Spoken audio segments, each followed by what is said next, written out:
नमस्कार आणि welcome to the new blog of the Tanaya Nikhil. मी तनया तुमचं अगदी मनापासून स्वागत करते आपल्याच्या एका नवीन ब्लॉगमध्ये. हे लोक मला ब्लॉग करू, अगं मी ब्लॉग करते, सॉरी. तर आज आहे संडे, काहीच प्लॅन नव्हता. ह्या बाईला फिरायला जायचं बघा, ही बाई, म्हणून आम्हाला सगळ्यांना बळजबरी घेऊन चालली आहे. अजिबात इच्छा नसताना. कुठे चाललोय आपण?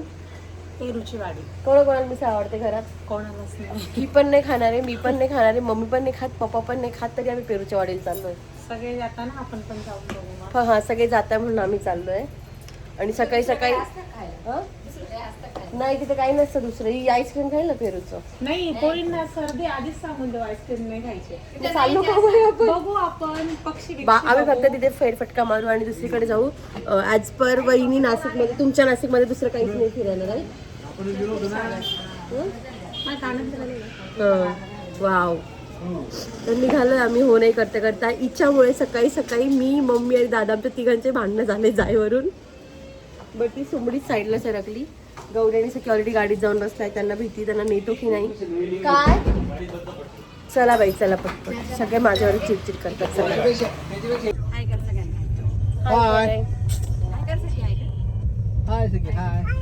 गाडी यांची आहे, पुढे मी बसते, कारण मी मागे बसली की जागा होत नाही. तर आम्ही गेलो होतो पेरूच्या वाडीला. नाशिकमध्ये खूप सारे मिसळ स्पॉट आहे जे नाशिककर असं त्यांना माहीत असतील. द्राक्षांच्या बागेतली पण मिसळ आहे, ही पेरूच्या बागेतली मिसळ आहे. तिथे गेले नशीब मस्त ह्या ताई वगैरे होत्या ज्या भाजी विकत होत्या. इथे कोणते स्टॉल नव्हते, सगळेच स्टॉल होते. पप्पानी तर भाकरी घेतली होती. मी एकच पाव खाल्ला, कारण मला अशी ही मिसळ खूप जास्त आवडत नाही. पण तिथे मिसळशिवाय दुसरा काही ऑप्शन नव्हता. एक तर तुम्ही मिसळ भाकरी घेऊ शकता किंवा मिसळ पाव. ती भाकरी मी आधी ऑर्डर केली होती, बट ती बाजरीची होती, मला बाजरीची आवडत नाही, सो मी पुन्हा एक पाव घेतला. मस्त तिथे मिसळ आम्ही एन्जॉय केली. त्याच्यानंतर गेलो होतो सगळं फिरायला. ॲक्च्युली आम्ही गेलो ना तेव्हा काहीच गर्दी नव्हती, त्याच्यामुळे इझिली टेबल मिळाला. नाही तर इथे जवळजवळ एक दीड तास वेटिंगमध्ये राहावं लागतं. सगळ्यात आधी सखी आणि गौरी गेल्या होत्या मिकी माऊसमध्ये. मी तिकीट काढेपर्यंत सखी तिथले सगळे चिल्लर पार्टी बाजूला करून त्या ताईंना मला घ्या ना करत होती. इतकी खेळली ती तिथे. आणि अचानक माहीत नाही काय झालं, ती फक्त खाली खेळते. जेव्हा पण मी तिला मिकी माऊसमध्ये ठेवते ना, ती फक्त खाली खेळते. पण आज गौरी दिदीकडे बघून ना आम्ही चढायला लागलो होतो. माझं लक्ष नव्हतं, मी दुसरीकडे बघत होती. आई त्यांच्याकडे बघत होती. आई मला होती, अगं ये ती चढते. आणि ती खरंच इतकं छान चढून गेली वरती, फक्त गौरी होती म्हणून. आणि गौरी पण फक्त गौरी खेळत नव्हती, गौरी कंटिन्यू तिच्याकडे लक्षात होती की सखी वरती आली का, सखीसोबत खाली जायचं आहे. असं करत करत मिकी माऊसमधनं ह्या पोरी उतरतच नव्हत्या. आणि मला खरंच सखीचं खूप कौतुक वाटत होतं की छोटं आहे पण मेहनत करतं, गेली वरती. असं पण दादा म्हणतो, या आधी जिम्नॅस्टिकच्या क्लासला तुझी पोरगी इतकी उड्या मारते इकडून तिकडे. आणि गौरी दिदी सोबत होती, त्याच्यामुळे आमचं ते झालं. त्याच्यानंतर ना रेल्वे होती तिथे. इथे मुलांना खेळायला बऱ्यापैकी गेम आहे, पण सखीच्या वयासाठी हे रेल्वे वगैरेच होतं. गौरीच्या वयाचे बऱ्यापैकी गेम होते. तर रेल्वे पण आम्ही अशी चालवत होतो ना की भाई आम्हालाच रेल्वे चालवता येते, फक्त इकडनं हँडल तिकडे, तिकडनं हँडल इकडे. आणि मला नाही, पण मम्मी पप्पांना इतकं कौतुक वाटत होतं त्या गोष्टीचं. अरे बापरे, सखी असं पण करते, सखी तसं पण करते. त्याच्यानंतर इथे मसाजवाले होते ना, तिथे मी पण मसाज करून घेतली. तोपर्यंत दादा, वहिनी, गौरी आणि सखी गेले होते बर्ड्स पार्क बघायला. मला पण जायचं होतं, पण म्हटलं यार त्याच्यापेक्षा हे बेन, कारण मला नाही एवढा इंटरेस्ट पक्षी वगैरे बघण्यात. पण सखीला आवडतात, स्वती गेली होती दादा वहिनींसोबत. तोपर्यंत मी इथे मसाज घेतला. त्याच्यानंतर मम्मी पप्पाला ती कास्य थाळी होती ना, तिथे पण बसवलं होतं थोडा वेळ, की म्हटलं चला बघा, ट्राय करून बघा की याचा अनुभव काय. तर त्यांनी तिथे पण मजा केली. त्यानंतर बाहेर निघायची वेळ होती, बट सखीला झोका आणि गौरीला तिथल्या खेळण्या अजिबात सोडवत होत्या. आम्ही निघेपर्यंत प्रचंड गर्दी झालेली होती, म्हणून आम्ही तिथून निघून लवकर घरी आलो. कट टू डायरेक्ट संध्याकाळ. तर मिसळ खायची आमची अशी काही इच्छा नव्हती, पण आम्ही गेलो, थोडीफार खाल्ली. त्याच्यानंतर येऊन पक्का असा आराम झाला. पण तिथे जाऊन एक मस्त मजा आली की पप्पा मम्मीने पण एन्जॉय केलं, सखीने आणि गौरीने पण एन्जॉय केलं. घरी आलो, चांगली झोप काढली सगळ्यांनी. त्याच्यानंतर वहिनी गेली 5 वाजता मेडिकलवर. आई आणि दादा गेले डी मार्टला ग्रॉसरी शॉपिंगला. घरात मी आणि पप्पा आहे. पुढे पप्पांचे सखी आणि गौरीसोबत टी व्हीवरनं भांडण चालू आहे. पप्पांना मॅच बघायची आणि यांना माशा बघायचं आहे. खूप जास्त टी व्ही नाही बघत होतो आम्ही त्यांना, बट संध्याकाळी त्यांना लहर येते. एक तर त्यांना कळलं की दादा आणि मम्मी घरात नाही आणि आम्हाला बाहेर नेलेलं नाही, त्याच्यामुळे त्या जास्त मजबूर करताय पप्पांना. आणि आम्हाला आता मासे करायचे आहेत. म्हणजे पप्पा आणि दादा खातात मासा मी पण कधीतरी एखादा खाते. 31st पण खाल्ला होता. पण चिकन मटन घरात खूप जास्त हे असं होत नाही. आवडतं, दादाला ऑफिसमध्ये असतं आणि पप्पांना असं खूपही जास्त आवड नाही. सो ऑकेजनली महिन्यातनं एखाद्या वेळेस वगैरे असतं. पण आज मी पण आली आहे म्हणून त्यांनी मासे आणलेत. पण कट टू दॅट वहिनीने माझ्यासाठी कढी पण केली आहे. मला बस पोळ्याने भात करायचा आता. आम्हाला खिचडी करायची इच्छा होती, बट गौरीने आणि सखीने पोळीच नाही खाल्ली सकाळपासून, तर म्हटलं पोळी पण करत, त्यानिमित्ताने जाईल त्यांच्या पोटात, कारण दोघींनाही कढी आवडते. सो असा छानसा जुळून आलं आहे सगळं. पप्पांनी मासे धुवून दिलेत, आता मी ते मॅरिनेट करते, किंवा मे बी त्यांनी ते केलंही असतील, कारण मी तोपर्यंत पोरींना बघत होती. तर असं काहीच आहे. पुढे काय काय होतं ते तुम्हाला शेअर करतेच. सोबतच निखिल पोचला ऑलरेडी सिॲटलला. काल रात्री 3 वाजता, म्हणजे आपल्या पहाटे 3 वाजता तो पोचला होता. सकाळी 6 वाजता त्याचा माझा एक फोन झाला. खूप झोप येत होती त्याला, त्याच्यामुळे तो खूप जास्त काही बोलला आणि 4 वाजता मेसेज पडला होता की तनू मी पोहोचलो. सकाळी फक्त बोलला की तनू मला काही सुचत नाही, इथे खूप थंडी आहे आणि मला झोप येते. सो मी आज रात्री, म्हणजे उद्या सकाळी, त्याच्या उद्या सकाळी म्हणजे आज आपल्या रात्री तो काय ते बोलेल. डेफिनेटली आम्ही मिस करतोय. सखीचं म्हणाल ना तर तिला दिवसभर अजिबात आठवण येत नाही, अजिबात तिला कळत नाही की पप्पा आसपास नाही आहे. पण झोपेत तिला त्याला चिटकून झोपायची सवय, त्याच्यामध्ये झोपेत काल पहाटे 4 वाजता माझे पप्पा कुठे आहे, पप्पा तू कुठे आहे, मम्मा मला रागवली ना, तिला स्वप्न पडलं असेल, तिला काय झालं असेल माहीत नाही. बट ती झोपेत 15 मिनटं रडत होती. आई माझ्याकडे अशी बघत होती की तू तिला काय सवय लावली फक्त पप्पाची, ती अशी का करतेस. पण म्हटलं अगं मी नाही सवय लावली, तर दोघांचं आहेच तसं जे काही आहे ते. बट आम्ही असं मिस नाही करत, बट झोपेत न उठल्यानंतर आणि झोपेच्या आधीमध्ये आम्हाला पप्पांची आठवण येते. आता फोन ते 2 दिवसापासून तिचं त्याचं एवढं बोलणंही नाही झालं आहे. आज फोन येईल आणि जेव्हा तो डायरेक्ट बोलेल तेव्हा बघेल की तिची काय रिॲक्शन येते, कारण ती प्रत्येकाला सांगते माझा पप्पा टुचूक घ्यायला गेला आहे, माझा पप्पा टुचूक घ्यायला गेला आहे. तर बघू यार कसं कसं चालतं आहे. बट आता इथून आम्हाला गाजराचा हलवा पण करायची इच्छा आहे आज, कारण उद्यापासून माझं रुटीन सुरू होईल, परत वेळ मिळतो नाही मिळत. पण बघूयात आता कसं कसं काय काय होतं, कारण प्रत्येकजण आपल्या आपल्या टाईमनुसार सगळं चालू आहे. सध्या तरी प्रायोरिटी सखी आणि गौरी सांभाळणं आहे माझी आणि पप्पांची. सो त्याला अनुसरून जे जे करता येत आहे ते करतो, बाकी तुम्हाला दाखवतेच काय होतंय ते. कोणाला फोन लावला होता तू? कोणाला फोन लावलाय? कोण आहे फोनवर? काय सांगते तू मामाला?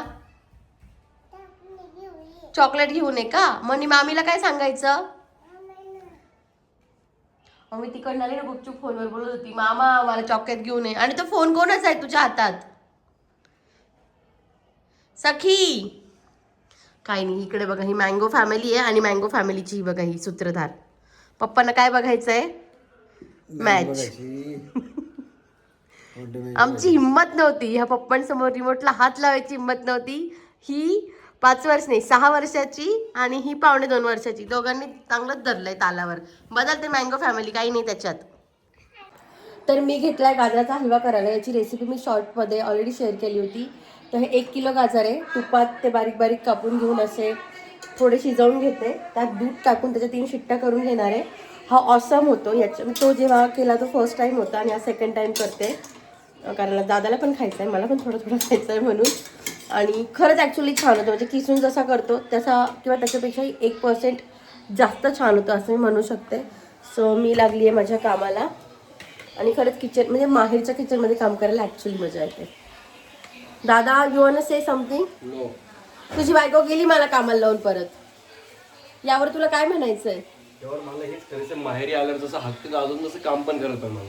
बघितलं इतकी चावी भरते ना वहिनी याला सारखी सारखी, हो ना दादा? ओ नाही भरत म्हणून तिला गोष्टींमध्ये इंटरेस्ट नाही. डाळ भात भाजी पोळी, बाकी तुम्ही मला खाऊ घाला. आणि आज तुम्ही सकाळी सुट्टी घेतली होती त्याच्यामुळे तिला संध्याकाळी लवकर जावं लागलं. बाकी ती आम्हाला कढी करून गेलेली आहे आणि ती आता डायरेक्ट 10:30 वाजता येईल आणि मग जेवेल. आणि म्हणू नका की वहिनीला टोमणे मारते, आमच्याचीच मजाक मस्ती चालते नेहमीच. म्हणजे जे मला रेग्युलर बघतात त्यांना तर माहितीच झालेलं असणार आहे की मी चिडवते त्याला नेहमी की तू बायकोचं ऐकून असं करतो, बायकोचं ऐकून तसं करतो. पण तो ॲक्च्युली तसा आहे. इवन त्याच्या लग्नाच्या आधी वहिनीला सांगायची हा पक्का आतल्या गाठीचा आहे तुझा नवरा, त्याला सगळ्या गोष्टी सांगत नको जाऊ. आणि तिज लाईक तुम्ही बहीण आहे, तुम्ही असं का म्हणता? म्हटलं थांब हळूहळू तुला कळेल. आणि आता ती म्हणते राईट, तुम्ही दादाच्या बाबतीत एकदम राईट होतात. एकदा सांग तू आताची कौतुक केलं माझं ते. अरे वा मस्त मासे बनवले तर तनु. आणि त्याच्या आधी तेवढंच, बाकी काही नाही. दीदी आल्यामुळे काय असं मी काही एक बोललो नाही. हा बोलला दीदी आल्यामुळे मला मासे खायला मिळत आहे, पूनमच्या राज्यात अजिबात असं काही मिळत नाही मला. अरे बापरे, एवढं खोटं तू बोललाच आता.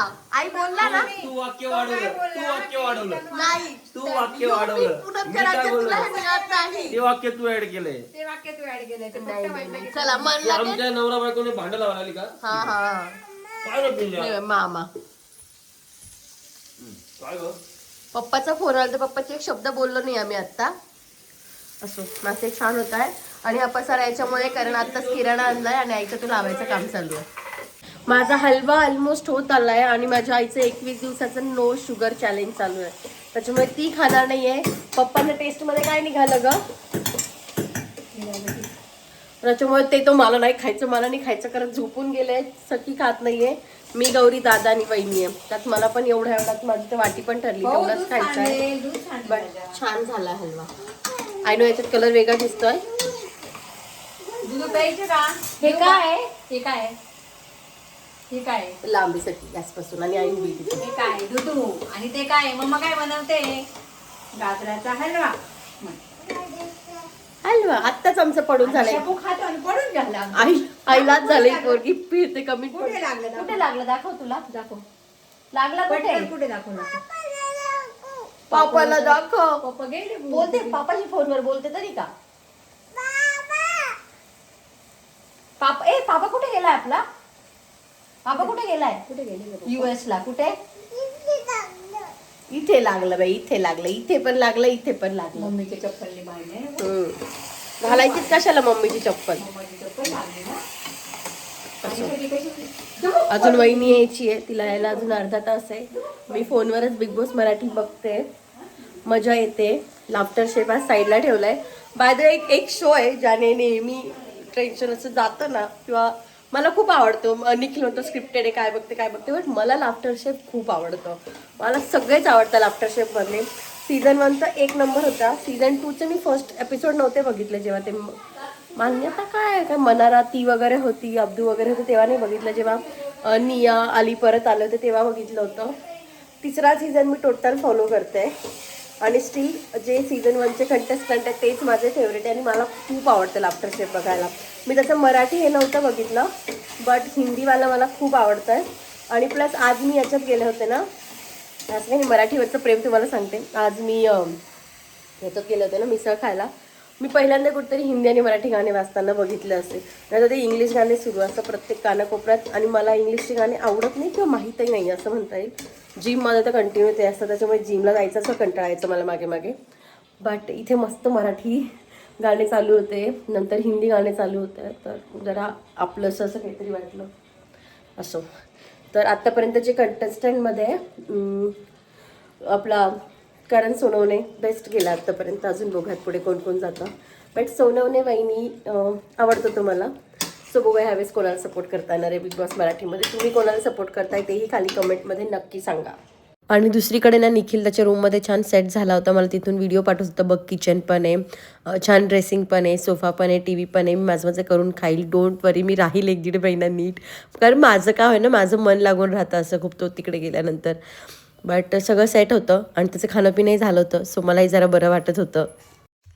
आणि येस, असे काही चालले आहेत माझे माहेरचे दिवस. कसे कसे पुढे जातात हे तुम्हाला मी पुढच्या ब्लॉगमध्ये शेअर करेन. पण आपल्या आजच्या ब्लॉगमध्ये एवढंच. तुम्हाला जर आपला आजचा ब्लॉग आवडला असेल तर डू लाईक, शेअर आणि सबस्क्राईब. आणि असंच प्रेम देत राहा आम्हाला सगळ्यांना. तुम्हाला आपल्या आजच्या ब्लॉगमध्ये सगळ्यात जास्त काय आवडलं तेही खाली कमेंटमध्ये सांगा. भेटत पुढच्या ब्लॉगमध्ये. तोपर्यंत बाय.